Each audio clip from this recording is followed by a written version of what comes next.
Hello everyone. Welcome to Tales of Light. Have you ever felt like there is another version of you hidden inside, stronger, calmer, and braver than the person you are right now? This is the story of James, an ordinary man who discovered that the biggest battles of his life were not outside him, but deep inside his own subconscious mind. By the end of this story, you may look at your own thoughts in a completely different way. James did not believe in things like the subconscious mind. He believed in work, in routine, and in doing what needed to be done. Wake up, long commute, stressful job, come home tired, scroll on his phone until he fell asleep. Day after day, the same loop. But lately, something felt wrong. No matter how hard he tried, he felt stuck in his job, stuck in his habits, stuck in a fog he could not explain. Have you ever felt that way? Nothing is terribly wrong from the outside, but inside you feel empty, tired, and strangely small, like you are living far below your real potential, but you cannot break through some invisible wall. One night, after a hard day at work and another argument with his boss, James sat alone in his car in the parking lot. His hands were shaking on the steering wheel. His chest felt tight. For the first time, he whispered to himself, very quietly, "What is wrong with me?" That simple question was the first crack in the wall. What James did not know was that his life was about to change. Not because the world outside him changed, but because he was about to meet the truth living silently inside his own mind. Tales of Light is known for simple, heart-touching stories that reveal deep life lessons, and this story follows that same spirit to help you see your own hidden strength more clearly. James lived in a small apartment in the city, far from his family, far from anything that felt like home. He worked as a project coordinator in a company that loved deadlines more than people. Every day, he did his best, but it never seemed good enough. His boss always found something wrong. "You are too slow. You missed this detail. Why? Can you not be more like the others?" Those comments did not just stay in the office. They followed him home. They sat with him at dinner. They laid down beside him at night. Soon, they started to sound like his own voice. He had stopped applying for better jobs because a quiet thought in his mind kept saying, "You will fail anyway." He wanted to start a side project, maybe a small online business or a creative hobby. But another thought whispered, "Who do you think you are?" On the outside, James acted normal. On the inside, he was shrinking. One weekend, he went to visit his Uncle Daniel, a calm, older man who lived on the edge of town.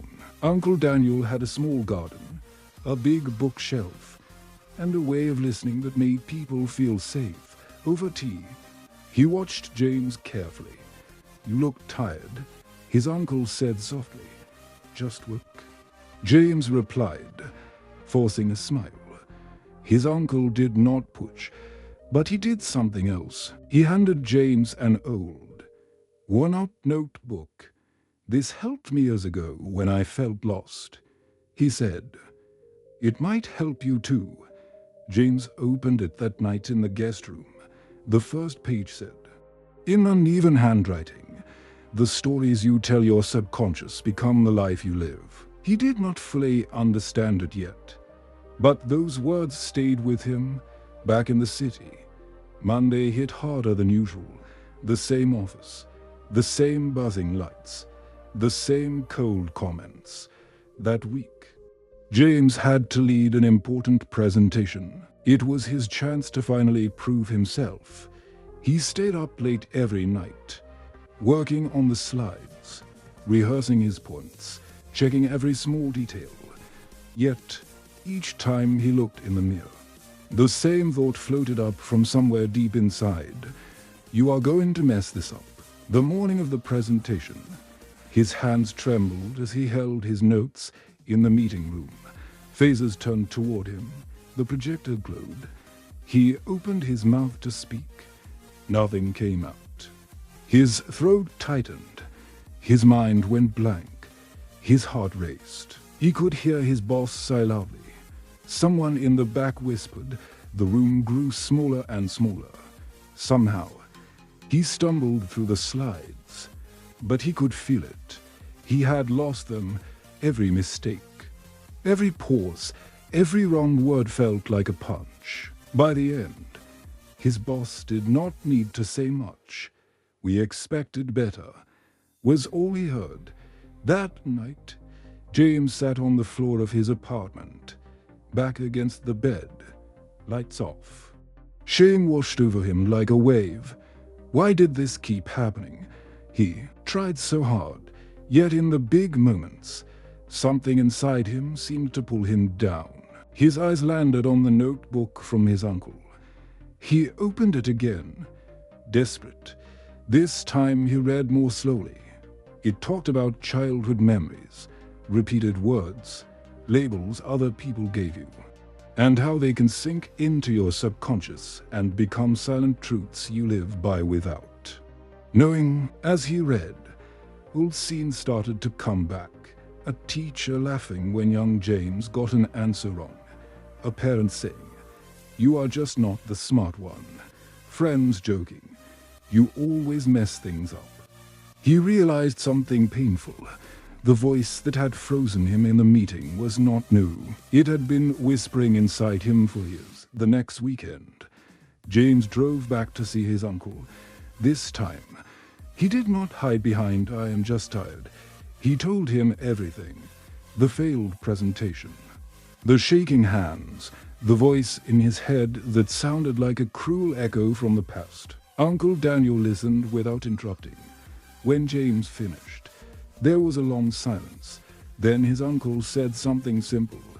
"Your problem is not your boss, James. Your problem is the story your subconscious believes about who you are." They went for a walk in the garden. His uncle stopped by a plant that was bending sideways. "See this?" he said. When it was young, the wind pushed it in one direction for a long time. Now, even on a still day, it keeps growing that way. It does not know another way to grow. He turned to James. "Your subconscious is like that. For years, it was pushed by certain words, certain moments, certain pains. Now it keeps growing in the same direction. Even if your life is different, it is not evil. It is just trained." James felt a mix of anger and hope. "So what do I do?" he asked quietly. "Can I train it again?" "Yes," his uncle said, "but it will not happen in one night. You will have to speak to it, show it new proof, again and again, until it believes you." They went back inside, and his uncle gave him a simple exercise every night. He said, "Write down the worst thought that comes up in your mind about yourself. Then, write under it. Write a new thought that is kinder, truer, and a small action you will take to prove it." That night, back in the guest room, James did it for the first time on the page. He wrote, "I always fail when it matters," under it. He wrote, "I have made it through hard days before. I am still here. I can learn." His action was small. "Tomorrow I will send one email to ask for feedback instead of hiding." It felt strange, almost fake. But as he wrote, tears started to fall. He realized how long he had been attacking himself inside his own head. For the first time, he decided to become his own ally. Over the next weeks, James kept his promise. Every night, no matter how tired he was, he sat down and wrote. Negative thought, kinder truth, small action. "I am not good enough for a better job," he wrote one day. New thought, "I am learning and improving. I can at least try." Action, "Update my resume for." -1 minutes. Another night. "People always judge me. New thought. Some might judge, but some will support. I will give them a chance. Action. Ask one trusted coworker for honest feedback. Slowly. Something began to shift. The voice in his head did not disappear, but it became softer. Another voice, one that sounded calmer and kinder, started to grow louder. He noticed small changes in meetings. He still felt nervous, but he did not freeze completely. When his boss criticized him, he listened, took what was useful, and let the rest fall away instead of letting it stab his self-worth. He started taking walks after work instead of scrolling for hours, using that time to repeat his new thoughts in his mind like quiet, gentle mantras. One day, a new opportunity appeared.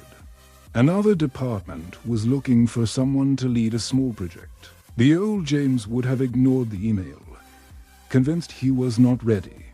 The new James felt the fear, heard the old voice say you will fail, but he also heard the new one say, you can learn while you do it. He applied. Weeks later, he stood in another meeting room. This time, his heart still beat fast. But he remembered the bent plant. He remembered the notebook. He remembered that his subconscious was learning a new way to grow. He spoke slowly. He made a few mistakes, but he kept going. When it was over, people nodded. Someone even smiled. His boss said, good progress. In that moment, the real victory was not the project.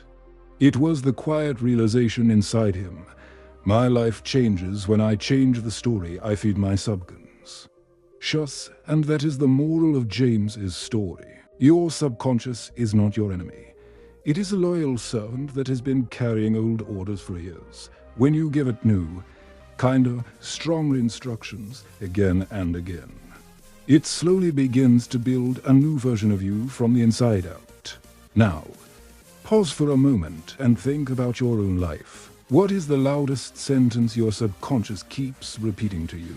Maybe it says, you are not smart enough, or you are always alone, or people will laugh at you if you try. Ask yourself a gentle but honest question. Where did that voice come from? Was it really yours, or did it start with a teacher, a parent, a friend, a moment of pain that never fully healed? Like James, you might be living a life limited not by your real ability, but by old stories your subconscious still believes. The beautiful thing is this: your brain can learn, your heart can heal, your inner voice can change. It will not happen in one day. It will not happen by repeating empty words you do not believe. But it can begin with one small act of kindness toward yourself. One new thought, one small action to prove that thought true. Tonight, when you are alone, try James's exercise. Write down one harsh thought your mind throws at you. Then write a gentler, truer thought under it. And then, choose one small action you will take tomorrow that matches that new thought. This is how you speak to your subconscious. This is how you slowly unlock your hidden strength. Not by forcing yourself to be perfect, but by patiently teaching your mind a new story about who you are as you finish this story. Remember James sitting in his car that first night, asking, what is wrong with me? Maybe you have asked yourself the same question.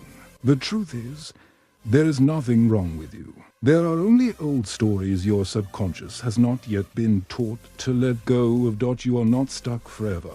You are not broken. You are in the middle of your own training, your own quiet transformation. And every kind thought, every honest reflection, every small brave action is a message to your subconscious about who you are becoming. If the story touched your heart, if it made you see your inner voice in a new way, do not keep it to yourself. Share it with someone who might be fighting their own silent battles. Someone who needs to be reminded that change starts on the inside, long before the outside world notices. Take a moment now to like this video if it spoke to you. Leave a comment sharing one new, kinda thought you want to teach your subconscious from today. Your words might be the light someone else needs to hear. And if you want more stories that gently wake up the strength already inside you, make sure to subscribe to Tales of Light. Together, story by story, thought by thought, we can learn to tell our minds a different story, and slowly, patiently, unlock the hidden strength that has been there all along.